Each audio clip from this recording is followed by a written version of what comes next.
Como conduzir o atendimento quando a sua paciente não consegue chegar ao orgasmo? Você sabia que 30% das mulheres, em média, nunca tiveram um orgasmo? E mais, que a maior parte das mulheres não tem orgasmo em todas as relações? E sabe qual é a coisa mais curiosa? Não tem nada de biológico que justifique isso. A maior parte das mulheres vai sofrer com esse problema calada durante muitos anos, ou talvez nunca nem chegue a compartilhar isso com um profissional de saúde. Se você é psicólogo ou profissional de saúde, o seu consultório não pode ser mais um desses lugares onde a sexualidade é tabu. Se você quer aprender a ajudar a sua paciente de uma forma assertiva, mesmo sem precisar ser especialista em sexualidade, é só ficar comigo até o final desse vídeo. Eu vou te mostrar 4 pontos que você pode trabalhar com a sua paciente para ajudá-la a encontrar o prazer de uma forma científica e prática aí mesmo no seu consultório. Eu sou a Aline Sardinha, psicóloga e pesquisadora com mais de 15 anos de experiência em sexualidade e há mais de 10 anos eu venho me dedicando a formar profissionais para atuar nesse tema de uma forma científica e ética. Se você quer ter mais segurança para lidar com as questões da sexualidade na sua prática clínica,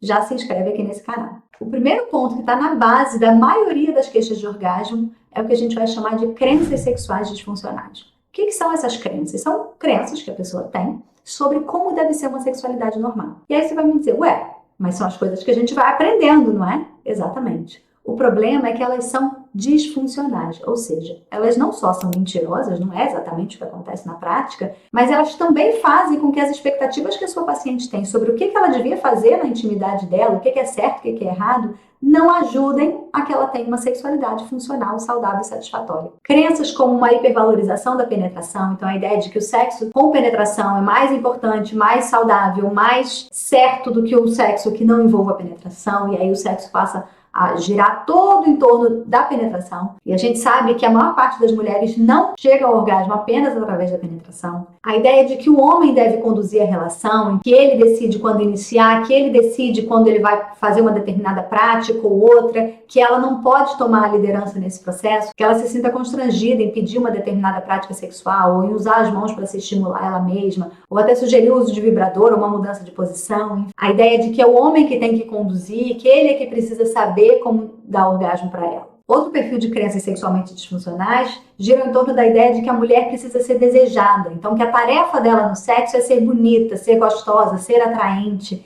e que ela passa a erotizar a ideia de ser desejada por esse parceiro muito mais do que a ideia de ter prazer. Então, muito do repertório sexual dessas mulheres acaba ficando focado em não só em estar numa melhor posição para que ela pareça mais adequada, mais desejável, mais bonita, mas muitas vezes ela passa a erotizar práticas que não necessariamente são as práticas que são mais prazerosas para ela, que podem até ser excitantes, porque ela aprendeu a erotizá-la, mas que não necessariamente levam ela ao orgasmo, porque não são exatamente a estimulação que ela precisa para ter orgasmo. É como se as estimulações que realmente fossem eficazes para essa mulher, por exemplo, ela se estimular com o dedo enquanto ela é penetrada pelo parceiro, ou sexo oral, fossem alguma coisa menos interessante, menos erótica, tanto para ela quanto para ele. Além disso, a gente vai ter aqui muitas crenças que são baseadas em questões socioculturais, como estereótipos de gênero, como questões religiosas, tradições, enfim. Essas crenças, elas têm uma característica muito importante que você precisa saber. Elas não são resolvidas por educação sexual. Elas têm uma carga emocional muito grande. Então, são coisas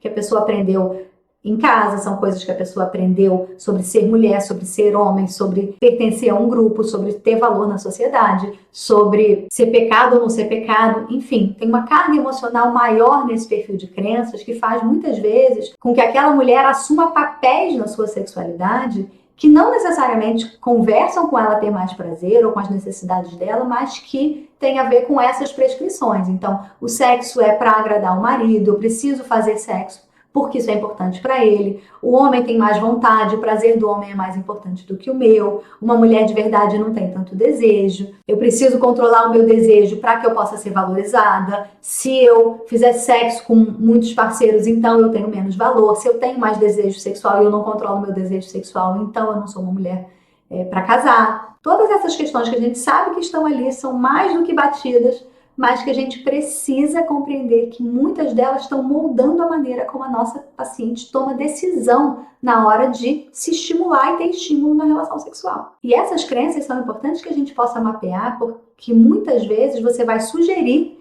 ali algumas modificações do comportamento sexual. Então você vai sugerir uma técnica que faz muito sentido quando a gente trabalha com mulheres que têm dificuldade de orgasmo, que é que ela possa aprender a se estimular um pouco sozinha. E pode ser que ela te diga, olha, Não faz nenhum sentido para mim isso, porque na minha religião a masturbação é pecado. Se você quiser que eu fale mais sobre isso, comenta aqui que eu posso fazer um vídeo especificamente sobre como é que a gente lida com essas questões relativas à religiosidade, a tradições, a questões culturais. Ou então, por exemplo, você pode dizer, olha, eu prefiro só ter sexo com o meu parceiro, porque como eu sou casada, eu acho que não é certo eu fazer nenhum tipo de estimulação que não envolva o meu parceiro. E aí a gente vai ter que trabalhar com isso dentro do contexto dessa mulher, dos valores dela. É importante que eu possa ajudá-la a perceber todas essas crenças que fazem com que ela se comporte de um jeito que o sexo fica realmente menos prazeroso para ela. Quais são as motivações que levam ela a se engajar numa relação sexual que não são ter prazer. Então, muitas vezes é isso que a gente estava falando aqui, porque é importante para o casamento, porque ela se sente uma mulher de verdade, porque ela se sente desejada, bonita, interessante, porque ela percebe o desejo do outro, mas nada disso gera orgasmo. O terceiro ponto aqui, na verdade, é o grande foco do que a gente precisa trabalhar, mas a gente não consegue chegar diretamente até ele, que é a estimulação adequada. Então, não tem como a gente ter resposta de orgasmo sem ter estimulação adequada. E o que é estimulação adequada? Não é a que eu acho adequado, você acha adequado, ou o parceiro dela acha adequado. A estimulação adequada é a que gera orgasmo nessa paciente. Então, se ela não teve orgasmo, é porque ela ainda não teve estimulação adequada. Vamos repetir? Se a paciente não teve orgasmo, não interessa o que esteja acontecendo na vida dela, é porque ela não está tendo a estimulação que ela precisa para ter orgasmo. Porque a maior parte das mulheres, claro, a gente vai ter um ou outro caso onde a gente tem questões biológicas envolvidas, mas na grande maioria dos casos que você vai atender no seu consultório, essas mulheres simplesmente precisam ser melhor estimuladas, mas elas nem sabem como isso pode acontecer. E aí a sua tarefa é conseguir fazer com que ela esteja ativa na busca dessa estimulação adequada, com que tenha espaço na vida dela para que ela entenda que isso é importante. Porque se ela não se estimula e se ela não consegue buscar isso ativamente, mesmo que seja só ali na relação com o parceiro, não tem como alguém fazer isso por ela. E elas foram socializadas para acreditar que é o homem que gera orgasmo nela. Que esse é o melhor amante, aquele é bom de cama e ele vai fazer milagre acontecer. E ela fica ali passivamente esperando aquele milagre. Então, como é que você vai lidar com a questão da estimulação sexual adequada? Você precisa mapear a estimulação que está disponível para ela. Isso quer dizer que você vai perguntar sobre práticas. E aqui é muito importante a gente não inferir práticas. Então, por exemplo, ao invés de você perguntar para essa paciente se ela é hétero ou se ela é lésbica, é mais importante você perguntar para ela com quem ela se relaciona e o que ela faz. Se essa paciente é casada, não quer dizer que a única maneira com que ela tem acesso à estimulação sexual é com esse marido. Ela pode ter outras parcerias, ela pode ter fantasias, ela pode se masturbar, enfim. É importante que a gente pergunte das práticas reais. Essa mulher faz o quê? Que tipo de coisas acontecem? E ali você vai precisar de um pouquinho de detalhe, sim. Então, quando ela vier te contar sobre a maneira como ela se estimula sozinha ou sobre a maneira como ela se estimula na parceria, a gente vai perguntar todos os detalhes. Então, assim, ele te beija como? Aí depois ele faz o quê? O que acontece que você gosta e que você não gosta? O que você percebe que te dá mais prazer e menos prazer? E aí você pode fazer uma listinha com ela. Eu gosto quando ele faz assim, assim, assim. Eu não gosto quando ele faz assim, assim, assim. Ou então, às vezes, ele tá fazendo uma coisa que eu gosto, de repente ele para e vai fazer uma outra coisa.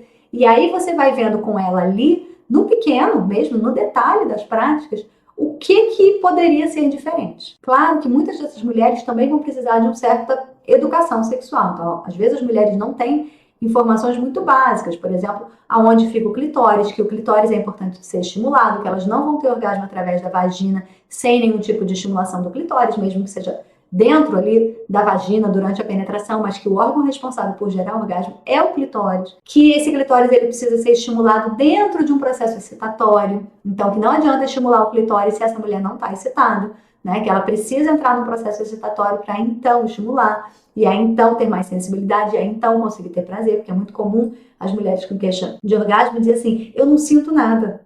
Claro, o clitóris ele não é feito para fazer você sentir orgasmo ou prazer se ele não está dentro de um ciclo de resposta sexual. Ele só funciona depois que você liga ele. Às vezes são questões muito sutis que você precisa ensinar mesmo para sua paciente. A sua ideia é mapear ali o que está acontecendo, por que aquilo está acontecendo, tanto do ponto de vista das crenças, quanto do ponto de vista do como é que eles decidem que eles vão fazer, para que vocês possam juntas pensar em para onde levar aqueles comportamentos sexuais dela com o parceiro ou com a parceira na direção do que seria um estímulo mais adequado para ela. É importante também a gente entender aí questões da parceria. Essa parceria estaria aberta, e aqui muita atenção para as relações heterossexuais principalmente, né? O quanto que naquela parceria a possibilidade de ela ser mais ativa, de ela buscar mais ativamente o prazer dela, do prazer dela não ter que vir como resultado da ação do parceiro. Muitos parceiros, por exemplo, têm desconforto com a ideia de que a mulher vai estimular o próprio clitóris ou que ela vai ter prazer usando um vibrador mesmo ali na relação com ele. São questões que